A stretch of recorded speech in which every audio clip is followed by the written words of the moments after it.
Eu acabei de chegar agora do antiquário e eu tava muito contente para dividir com vocês o novo surto desse canal, que eu ainda não tem nome, mas eu tenho certeza que a gente vai encontrar um nome bom para isso daqui, tá? Para começar, para quem não me conhece, meu nome é Arthur Adams, eu trabalho com reprodução e revivalismo do século XIX em moda masculina, pesquisa e estudo sobre isso.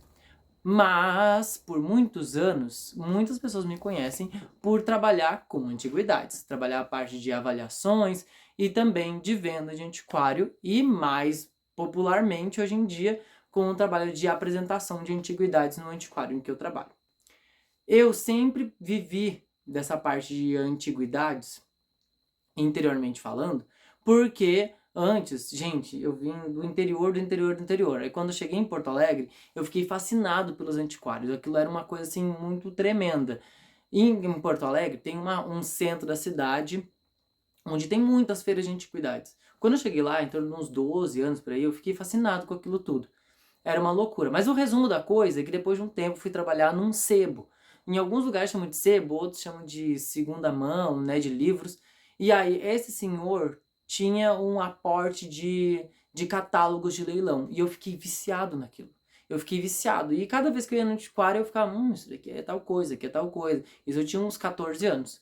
E aí isso foi indo ladeira abaixo, tanto que hoje em dia eu trabalho com isso. Eu trabalho, né, fazendo venda de antiguidades e também, né, ajudando na parte de avaliações de algumas peças. Mas o que nós vamos falar agora, que eu estava louco para dividir com vocês, essa foi a introdução tremenda desse vídeo para dizer que eu não apareci aqui, pá, do nada, para dizer para vocês, mas vai começar um novo projeto nesse canal nas sextas-feiras. Por que na sexta-feira, Arthur?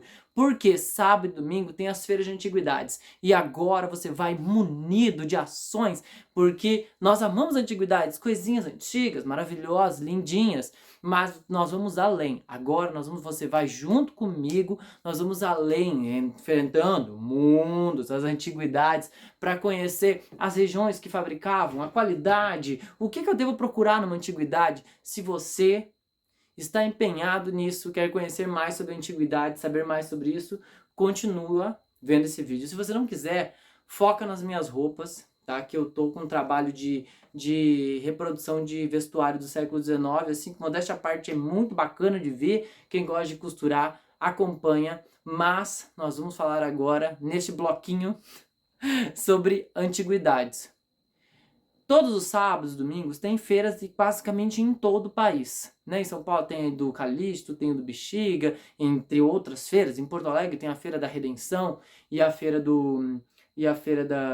Praça meu Deus, da Praça do Capitólio, né? São as feiras de antiguidades que eu conheci no país. Né? Nesse tempo todo eu avalio muitos leilões, casas de leilões também, e faço todo o trabalho de limpeza e manutenção de algumas peças específicas. Nesse meio tempo, eu me especializei mais na parte de cristais e porcelanas. Mas vamos pra frente, vamos pra frente. O próximo vídeo não vai ter isso. Mas é importante para você saber de onde é que eu tô tirando essas informações, né? Eu acompanho isso todo dia no meu dia a dia, né? Mas, a primeira coisa que você vai prestar aí, tá? Atenção, quando você for amanhã na feirinha de antiquário, a primeira coisa assim, ó, incrível que você vai prestar atenção, são porcelanas, né? Porcelana, por si só, é um nome específico de um tipo de formatação da cerâmica, né? Um tipo de técnica de execução de cerâmica. Cerâmica em si é essa coisa incrível que a humanidade já faz desde a antiguidade, né? Tem registros de cerâmicas de 8 e 6 mil antes de Cristo. E em torno de 2 mil antes de Cristo já era uma coisa muito, muito comum. Os egípcios, os suméricos, os fenícios, os etruscos, que vão, sei lá, naquela parte ali da parte ibérica da Europa. Também tem, entre outros lugares do mundo, é claro. Sem falar, é claro, da porcelana chinesa. Mas a gente vai entrar nisso em outro sistema. A gente está começando de baixo para cima, né? Aqui no Brasil a gente tem as cerâmicas marajoara, que são fantásticas, com uma original ali tem um valor tremendo, né? Também a gente não pode falar que cerâmica marajoara é uma coisa assim que popularmente tem muita loja que compra diretamente dos povos originários e vende por valores exacerbantes em lojas de decoração em todo o país. Mas tudo bem, não vamos falar sobre isso. O que importa realmente é que nós vamos entrar aí nas profundezas dos tipos de cerâmica. Outro dia a gente pode falar sobre as companhias de cerâmica de cada lugar do mundo. Isso é uma coisa que eu amo, eu vou ter paixão de falar sobre isso com vocês. Tipos de porcelanas e cerâmicas. A gente vai começar com as cerâmicas, desde terracotas, tá? Que é uma chamada de terchu também, né? Que é a cerâmica propriamente, o barro, né? Limpo, coado e depois aquela argila, né? Montada ali naquele formato e vai num forno entre 400 e 800 graus. Depende da região muito, tá? Se ela for vitrificada ou não, a vitrificação é aquele aspecto por fora que fica meio brilhoso, assim, que a gente vai ver. Que tem tipos diferentes de vitrificação também, tá? Provavelmente aqui eu vou botando umas imagenzinhas à medida que a gente for conversando.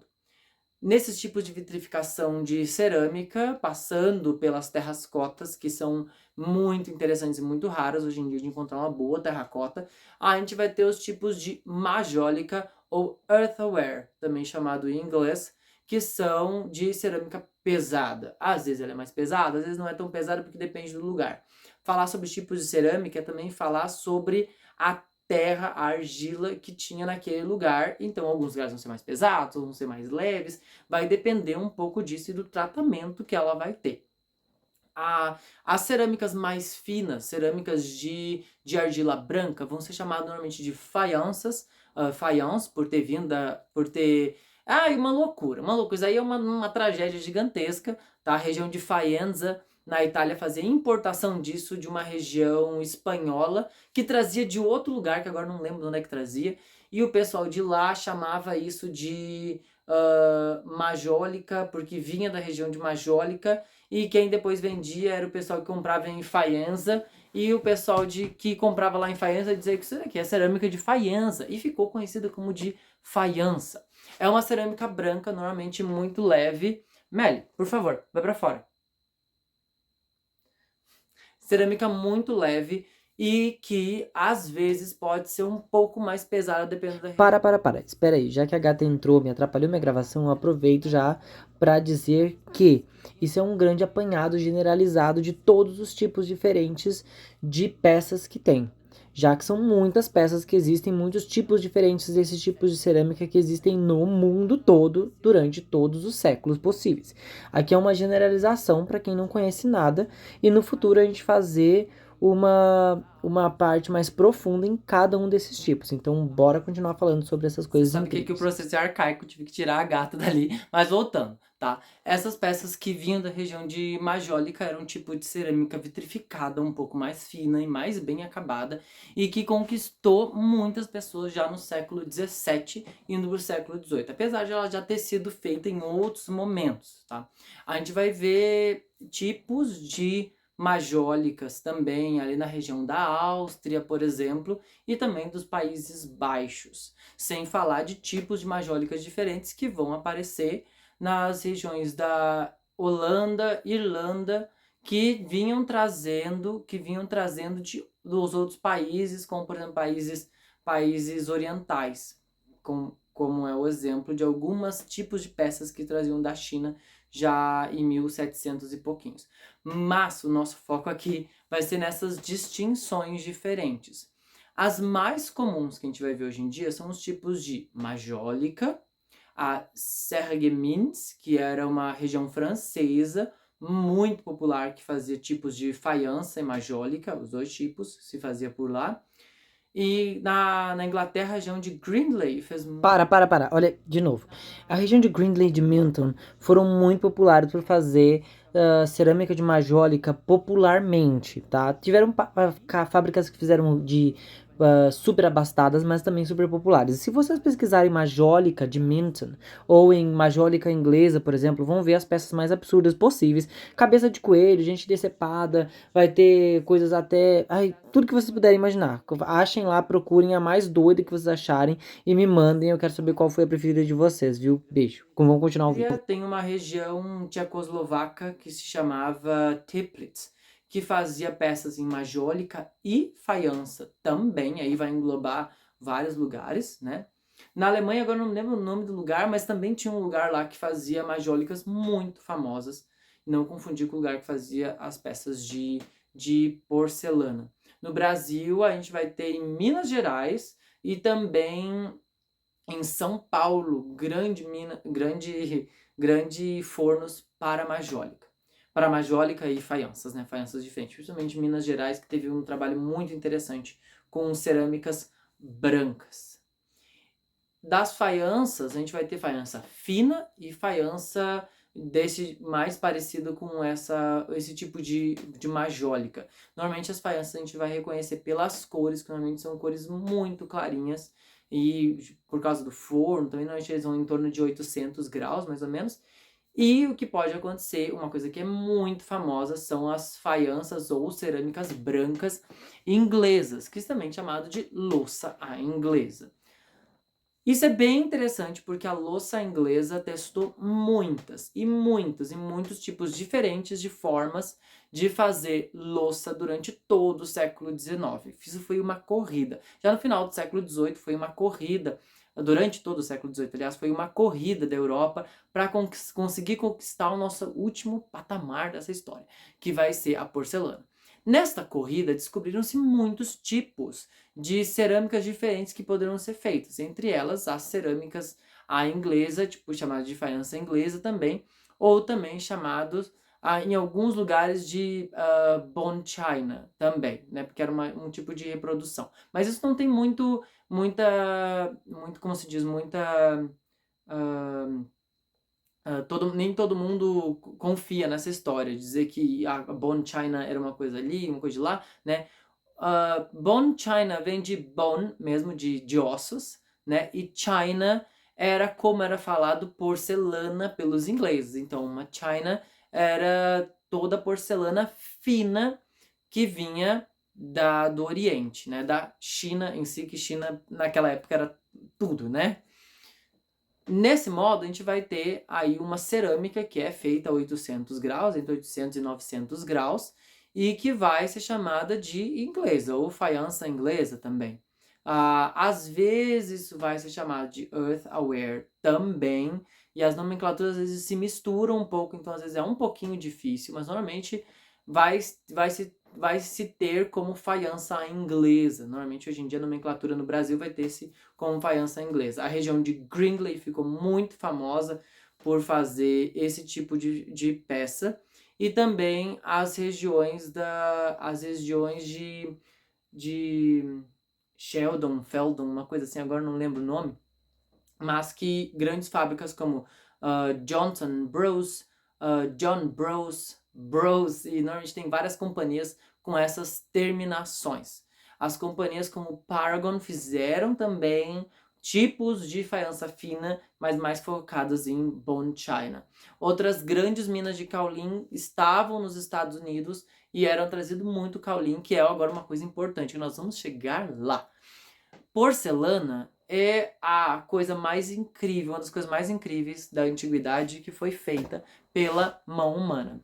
A porcelana, ela é um trabalho magistral de alquimia, de vários materiais, para que eles fiquem tão finos ao ponto de se tornar uma argila muito fina, num tom cinza, assim, o kaolin, areia e argila, e outros materiais às vezes junto para ficar diferente. Aí vai ter entre tipos de ossos e muitas coisas, e pós de muitas coisas para que ela fique de um jeito. Os testes durante o século XVIII em toda a Europa levaram muito tempo para uma coisa em que a China já fazia há milhares de anos. As primeiras evidências que a gente vai ver de boa porcelana sendo feita vai ser na região de Meissen, ou Meissen, na Alemanha. Essa região depois vai ser na região de Bonn, que vai ser feito, e a região de Dresden. Essas regiões ficaram muito famosas por fazer porcelana já no século XVIII e em reproduções muito fidedignas aos trabalhos de porcelana chinesa. Em contrapartida, a gente vai ver regiões como as regiões de Sèvres e Limoges, na França, que vão fazer recriações de porcelana também, já no final, no segundo quartel do século XVIII.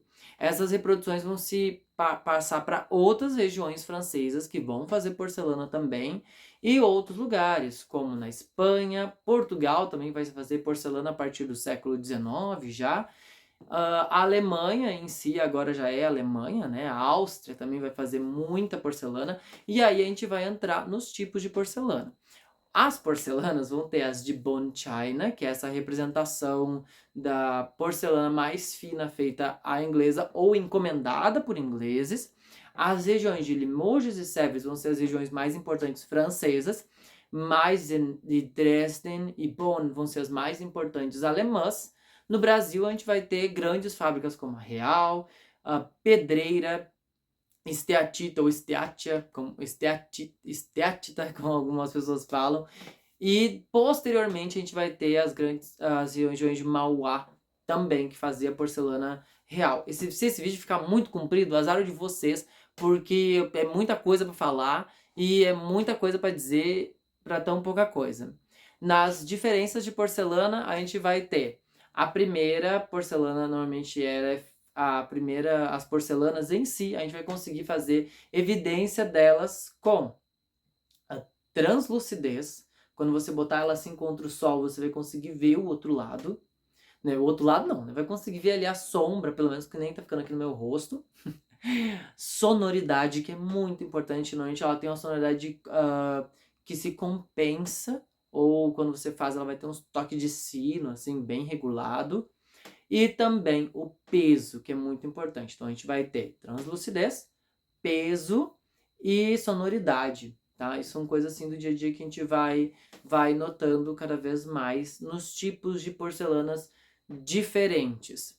Eu quero muito fazer de cada um desses lugares os tipos de porcelana que fizeram em cada época e como a gente faz para reconhecer isso. E como é que a gente faz para dizer, essa porcelana é de tal época, tem as cores embaixo também, os símbolos, as diagramações, as espessuras de porcelana e tudo isso a gente vai conseguir ver aos poucos. Se você gostou desse conteúdo, não deixe de dar o likezinho, escrever se você tem alguma porcelana em casa e se você tem alguma peça, não deixa de compartilhar comigo lá no meu Instagram, Arthur Adams Prints. Você pode mandar para mim e fazer parte aí desse canal que sempre no finalzinho a gente vai botar uma peça que vocês enviaram. Então, envia para mim as fotos, se for porcelana na parte de baixo, envia se vocês querem saber mais sobre cristal, bronze, prataria, o que vocês têm mais curiosidade de saber sobre antiguidades. O que chama mais a atenção de vocês? Já viram algum desses tipos de porcelana? Eu vou ficar muito feliz de poder cada vez mais trocar